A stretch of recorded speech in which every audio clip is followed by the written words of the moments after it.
آخری رات کے حصے تک جاگتے جاگتے گزار دی اور فجر کی نماز، صبح کی نماز ان کی رہ گئی، ترک ہو گئی، تو اس سے بڑا بدبخت اور کون ہو سکتا ہے؟ یہ ایسے ہے کہ اس نے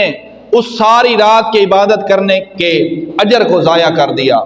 اب دیکھیں کہ جس نے عشاء کی نماز جماعت کے ساتھ ادا کی، فجر کی نماز با جماعت ادا کی، تو رب تعالیٰ اسے پوری رات عبادت کرنے کا ثواب عطا فرماتا ہے۔ حضرت عمر فاروق رضی اللہ تعالیٰ عنہ کا دور تھا، حضرت سلیمان بن خیشمہ، آپ نے دیکھا کہ وہ ایک فجر کی نماز کے اندر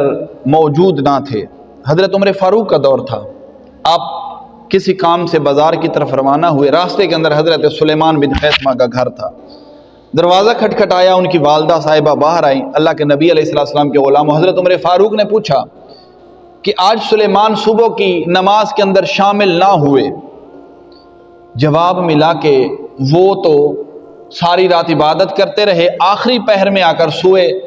تو انہیں نیند کا غلبہ ایسا ہوا کہ صبح کی نماز با جماعت ان کی ترک ہو گئی۔ تو حضرت عمر فاروق رضی اللہ تعالیٰ عنہ نے تاریخی الفاظ ارشاد فرمایا کہ اگر وہ ساری رات عبادت کرتا رہا، فجر کی نماز با جماعت ادا نہ کر سکا،